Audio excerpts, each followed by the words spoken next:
no país inteiro, né? Mas pontuando, quando a temperatura é maior, essa produtividade ela é bem mais rápida. Mas, por favor, então, sou Francisco Medeiros. Boa tarde a todos, em especial um agradecimento ao deputado Padre João por ter promovido essa reunião. Isso é extremamente importante e é um fato novo no governo, e a gente fica bastante contente quando oportunidades como essa, principalmente a primeira vez que a gente reúne IBAMA, Marinha, né, o próprio Ministério da Agricultura, em cima de um assunto comum. A PeixeBR, a Associação Brasileira da Piscicultura, é uma associação nova, ela surgiu exatamente, padre, porque nós tínhamos uma dificuldade em discutir políticas públicas. Era uma atividade que estava bastante pulverizada. Então, em janeiro de 2015, nós fundamos a PeixeBR, a sociedade. Hoje, 50% da produção de peixes está na PeixeBR, 60% da indústria de ração faz parte da PeixeBR, além da indústria de equipamentos e de medicamentos. Então, é uma organização que está englobando toda a cadeia produtiva, e principalmente para trabalhar com os agentes públicos no sentido de definir uma política para o setor, e mais especificamente a questão de águas da União. Porque águas da União, nós nos cansamos dos discursos de que nós temos muito potencial, e nós precisamos transformar isso em oportunidades. As oportunidades começaram a surgir, mas junto com essas oportunidades surgiram principalmente a insegurança jurídica. E a insegurança jurídica, ela traz uma série de problemas, e o maior delas é o financeiro. O agente financeiro, se você não tiver todo o seu processo de licenciamento, você não tem acesso a crédito. Nós lembramos há pouco, alguns anos, uns 2, 3 anos, o governo federal fez um trabalho de um plano agrícola de 4,5 bilhões, e o setor só conseguiu captar 700 milhões. Não é que não precisava de dinheiro, é que não tinha condições para acessar esse recurso. E por que não tinha condições para acessar esse recurso? Eu vou fazer um pequeno histórico do MPA com a visão do setor produtivo, como que nós víamos essa estrutura. Hoje estamos no mapa, mas nos últimos anos estávamos lá. Primeiro que o decreto que criou o MPA, a gente considera como um grande avanço, e principalmente, antes do MPA, o decreto que criou a utilização de águas da União. Eu mesmo tenho relatos de em alguns lagos, nós tentarmos criar peixe, e o dono da hidrelétrica, a geradora, fala, não, mas aqui não pode, por isso, e nós não tínhamos como fazer esse acesso. Então, esse decreto de 2003, ele regulamentou pela primeira vez a possibilidade de nós irmos para a água. Nós tivemos alguns problemas, principalmente o uso político do Ministério e principalmente da liberação de águas da União. De que forma? Principalmente através de um tipo de acesso que a gente chama de parques aquícolas. Determinado governador, determinado prefeito, determinado deputado procurava o ministro que precisava fazer um parque aquícola na sua região, e principalmente para atender os não onerosos. Isso tinha um objetivo muito nobre, mas era apenas o objetivo nobre, porque depois que essas pessoas recebiam essa área, eles não tinham recursos para transformar aquela oportunidade de negócio em qualidade de vida. Então, nós tivemos um período em que o próprio Ministério, todo o seu pessoal, trabalhava no sentido de liberação de parques aquícolas, sem muito praticidade. Outra questão básica, nos últimos anos, nos últimos 8 anos, nós tivemos 8 ministros. Então, ministro novo, política nova. Nós não tivemos sequências de política com relação às prioridades, com relação ao trabalho. Desses 8 políticos, provavelmente eu visitei no primeiro ano de governo, no primeiro mês de governo, uns 6 ministros. E a gente entregava sempre o mesmo relatório de solicitações, que é o mesmo que a gente continua entregando hoje. Então, ele não mudou nesse período. Porque nós não tivemos um processo de construção e de implantação de uma política de ocupação de águas da União. Houve uma boa vontade de várias pessoas, mas nós não conseguimos transformar isso em negócios. Negócios, efetivamente, que essa capacidade de produção pode trazer. E só lembrando mais uma vez, muito parques aquícolas, muito trabalho e pouca produção. Então, hoje nós temos uma questão extremamente interessante. Nós temos muitos produtores que não são produtores, pessoas que receberam um título de cessão de águas da União e que não estão produzindo porque não receberam condições para produzir. E nós temos uma certa quantidade de produtores de áreas aquícolas que são responsáveis pela maioria da produção e que não tem título. Então, é um negócio interessante. Quem tem o título não está produzindo, quem não tem o título está produzindo.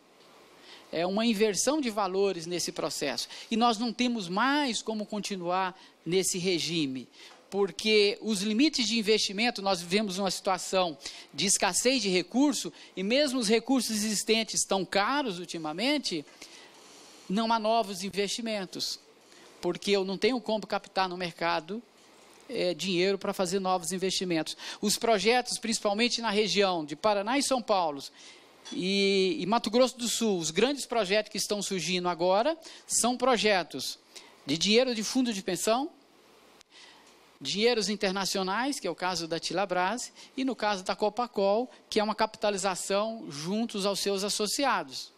Ou seja, o crescimento acontece por outras vias e não pelas vias normais.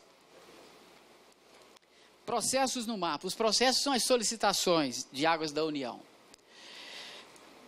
Por ter 8 ministros, cada ministro tinha uma ideia boa com relação a como que seria a melhor forma de tramitar esses processos. Então, esse processo, a tramitação dele, a análise desses processos, virou um trâmite artesanal. Artesanal porque se passava de mão em mão, não existia, eu acompanhei algumas vezes tentativas de alguns ministros de fazer um processo de internet, um processo mais dos tempos modernos, mas logo em seguida ele saiu e o outro não tinha a mesma ideia, ficava mais 2 e voltava a ser manual. Hoje a gente vê uma quantidade enorme de processos, ali na sala do mapa tem uma sala lá que eles chamam de Carandiru, está lá todos os processos. Então é assim, para você tira um processo, examina e passa para frente, porque não houve uma estruturação do Ministério com relação à organização, porque não havia um trabalho contínuo de um ministro. Como já falamos há poucos, havia uma prioridade para parques aquícolas. Foi uma política muito boa, mas essa política tinha que ser acompanhada de outras políticas, principalmente as políticas de financiamento público, ou seja, as questões relacionadas à Pronaf, as questões relacionadas à assistência técnica e principalmente as questões relacionadas à comercialização. Teve grupos de parques aquícolas que conseguiram recursos, que produziram e não conseguiram comercializar. E por não conseguir comercializar, não conseguiram fazer os seus pagamentos. Então, são raros os casos em que o trâmite ocorreu de uma forma contínua, da maneira que era para ser proposto. E isso gerou muita demanda de mão de obra, principalmente dos técnicos do mapa, na elaboração desses inúmeros processos. Uma outra questão que nós temos é o tempo do processo dentro do MPA. Ou seja, a metodologia adotada é uma metodologia em que provavelmente o João Crescencio vai colocar o fluxograma aqui, mas nós tínhamos casos de que sair da superintendência, que apenas protocola e manda para Brasília, demorava mais de 6 meses. Ou seja, se a pessoa viesse a pé, chegava mais rápido aqui com esse processo, né? E aí ele chegava aqui, tem todo um trâmite de análise, às vezes pela dificuldade de pessoal, porque o Ministério trabalhou praticamente o tempo todo com contratados, o corpo fixo era muito pouco, principalmente os contratados da FAO, que era um contrato de 1 ano, Então, você contratava e depois, quando entrava outra turma, você ia demorar 2, 3 meses para ensinar ele a trabalhar. No dia que ele aprendia a trabalhar, ele saía e começava outra turma. Ou seja, isso não dá fluidez nos processos. E nós temos processo, eu tenho processo praticamente de 4 anos que estão sendo tramitados. E tem estados, principalmente São Paulo, que tem processos mais antigos. Minas Gerais tem processos muito antigos. Logo vão adquirir a maioridade, né? E continuam em trâmite. Outra questão que nós observamos, a instrução normativa interministerial era bem clara, e durante esses anos houve algumas solicitações. Vamos dar o exemplo, no caso do IBAMA, que está aqui presente, hoje tem várias solicitações que não estão na instrução normativa.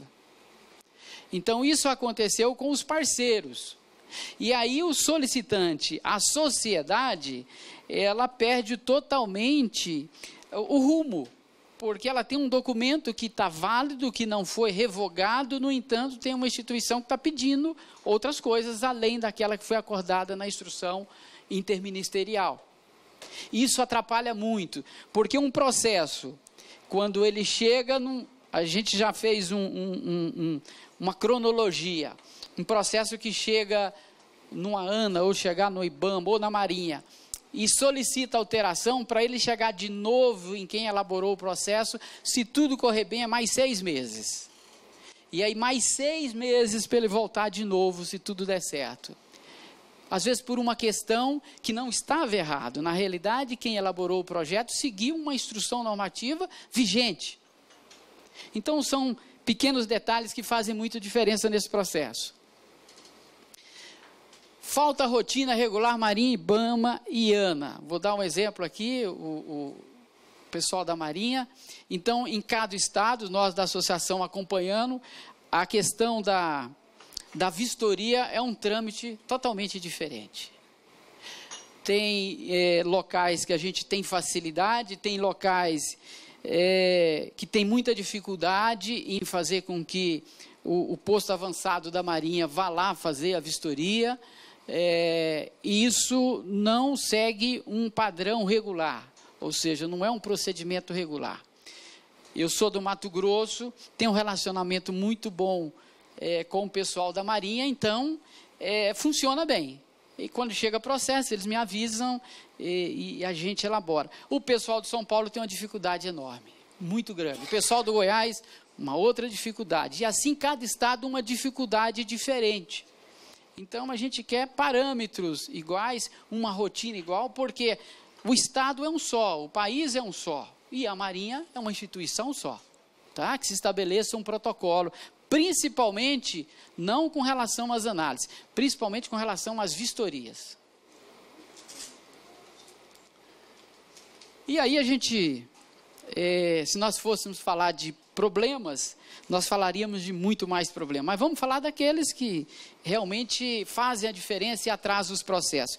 Mas nós temos sugestões para isso, que é o mais importante. A gente acredita que a tomada dessas ações pode melhorar. Primeiro, implantar um sistema eletrônico de protocolo e trâmite.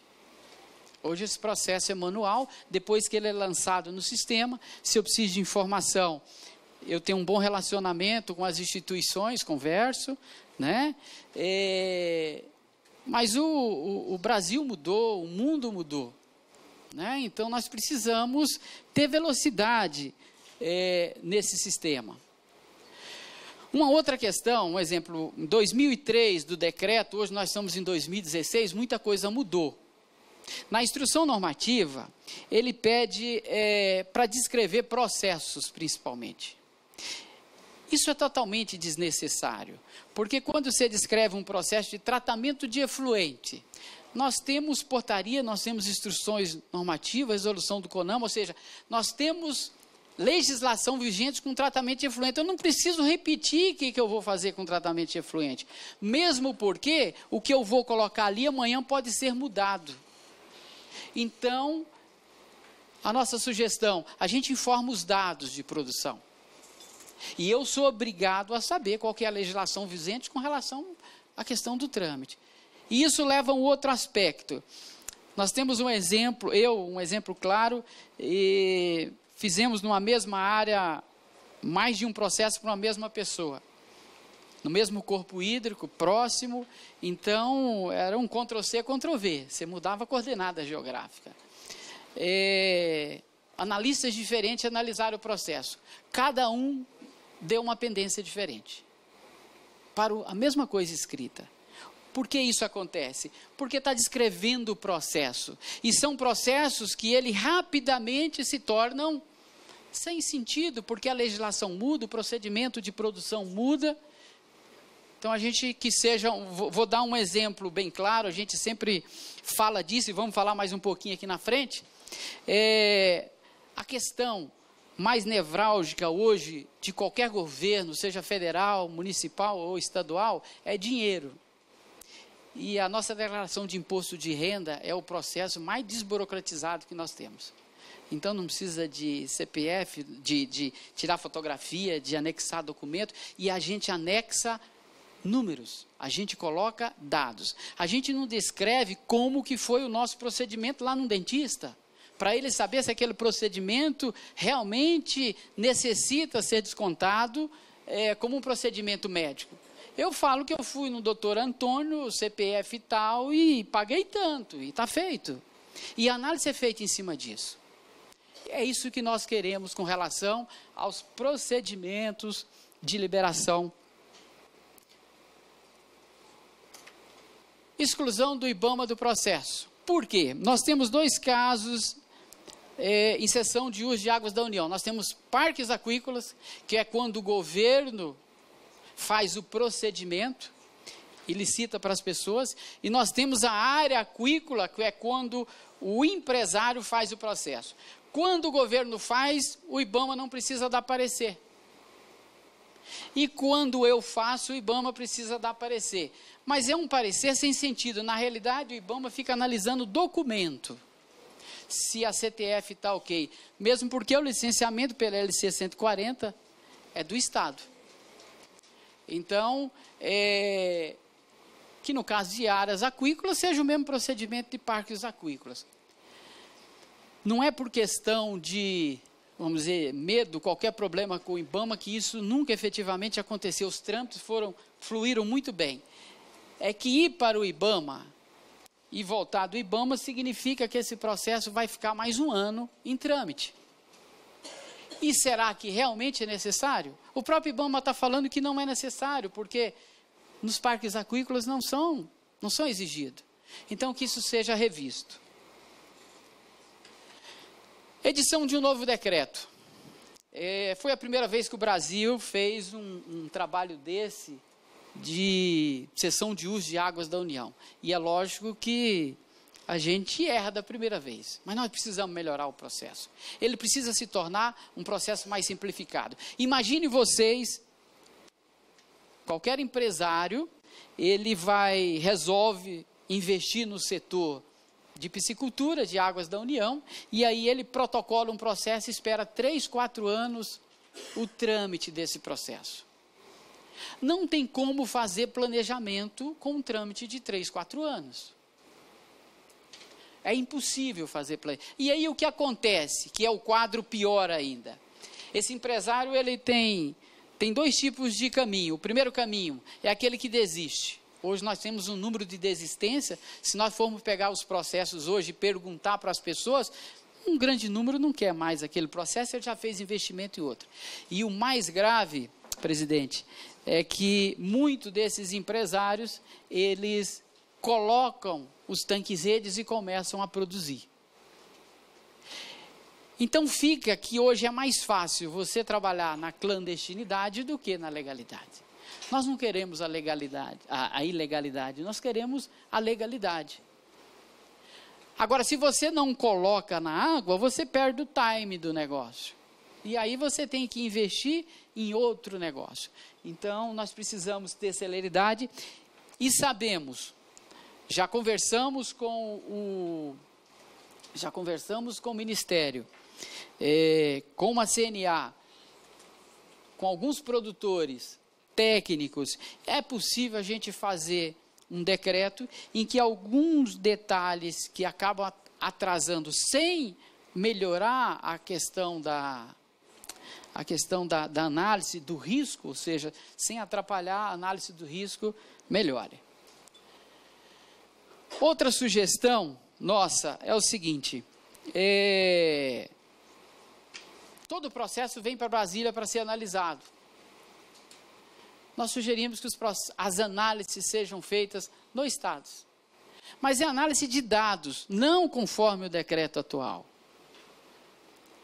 E após fazer essa análise, porque, um exemplo, um funcionário numa superintendência no Estado, ele tem condições de analisar aí 10 projetos por mês, e não vai ter 10 processos por mês. Depois o Ministério vai colocar o número de processos nesses últimos anos, não é tão grande assim. E quando chegasse para Brasília, esse processo já era distribuído automaticamente para a Marinha, para o IBAMA, para a Agência Nacional de Água, ou seja, vinha para cá só para distribuição e não para análise e trâmite, ou melhor ainda, se nós tivermos um sistema eletrônico adequado, aquela pessoa que recebeu o processo no Estado, ela já despacha diretamente para a Marinha, para a ANA, para o IBAMA ou qualquer outra instituição. Ou seja, o que nós queremos é celeridade. Nós não queremos que deixe de ser analisado, mas que o trâmite seja um trâmite melhor. Continuando as sugestões, a necessidade de controle e monitoramento de áreas liberadas. Nós sabemos que temos empresários, solicitantes que estão fazendo reserva de área. Ou seja, como não há uma fiscalização, eu solicito uma capacidade muito acima do que eu consigo produzir e deixo a coisa acontecer, né? Recentemente, em Ilha Solteira, no final do ano, o Ministério esteve lá para conversar com os próprios produtores e alguns produtores abriram mão. Não, realmente eu pedi muito, abre mão. Por quê? Porque a ANA liberou 120 toneladas, tinha 150 toneladas de solicitada e tinha uma produção de 25. Então, isso também precisa ser controlado, tá? Ou seja, tem que ter um monitoramento contínuo para que essa área seja efetivamente aproveitada. Outra ação, que essa tem que ser imediata, suspender os parques aquícolas. Provavelmente o João vai colocar o número de parques aquícolas, mas eu não sei se ele trouxe os números de quantas áreas aquícolas tem em cada parque aquícola. Vou dar um exemplo para vocês.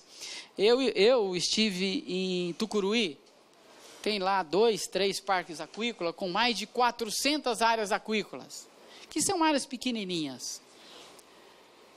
400 áreas aquícolas que devem fazer mais de 4 anos, 5 que foram entregues. Recentemente o Ministério fez um recadastramento. Cada área aquícola de 1.000 metros quadrados requer o mesmo tempo da análise de uma área de 5 hectares, de 10 hectares. Para o técnico, a análise é a mesma. Desses 400 e poucos solicitantes, não tem um produzindo. Por isso que o Ministério tem que estar voltando lá, fazendo novos TACs, fazendo novo cadastramento. Não vou discutir aqui os motivos que não estão produzindo. Mas os técnicos ficaram fazendo 400 processos para um parque aquícola que não produz. O único que produz em Tucuruí é o Gilberto Vaz, de uma área aquícola. E produz bem. E é um exemplo hoje para o Brasil. Principalmente nós temos, aí tem a ver bastante com a Marinha, muitos dos parques aquícolas falam, mas me deram uma área que eu não tenho um pedaço de terra. Mas a terra não é da União, a terra... Esse Gilberto, ele produz bem e ele necessita de 40 minutos de barco para chegar na área aquícola dele. E lá na área aquícola dele, ele tem toda a infraestrutura de produção e é bem sucedido com isso. Análise de processo nos estados. E agora, só resumindo, licenciamento nos estados. Esse é um fator mais crítico. Depois da LC 140, cada estado assumiu seu licenciamento e cada um criou uma lei mais absurda do que a outra. Nós temos, assim, Não são bons exemplos que vêm de Minas, São Paulo, principalmente, que são os estados hoje mais críticos com relação ao licenciamento ambiental. Criaram dispositivos e exigências que são incompatíveis. Eu vou dar um exemplo para vocês. Nós fizemos recentemente em São Paulo as exigências para se montar um depósito de comercialização de dinamite de licenciamento ambiental da piscicultura. É mais fácil montar um depósito de dinamite e vender dinamite do que você montar um licenciamento ambiental em São Paulo. O nível de exigência. Nós não somos tão perigosos tanto quanto parece que está aparecendo aí. A gente sugere que seja feito um sistema eletrônico dos estados, tipo nós temos cadastro ambiental rural, ou seja, o licenciamento ambiental das propriedades no Brasil é um sistema eletrônico autodeclaratório. O produtor rural entra no sistema, o João nos ensinou a fazer isso, ok? E lá você lança o que você tem liberdade e assume a responsabilidade. Nós queremos que se faça isso para a piscicultura. Mas de que forma, deputado, que essa casa pode trabalhar? No sentido de conversar com os governadores e eles adotarem essa política. E a União desenvolve um modelo e esse modelo acaba sendo acatado pelos estados. Era isso que eu tinha para falar aqui e fico à disposição para contribuir no que for necessário. Obrigado, aí, Francisco Medeiros. Aí a gente já passa em seguida, então, a palavra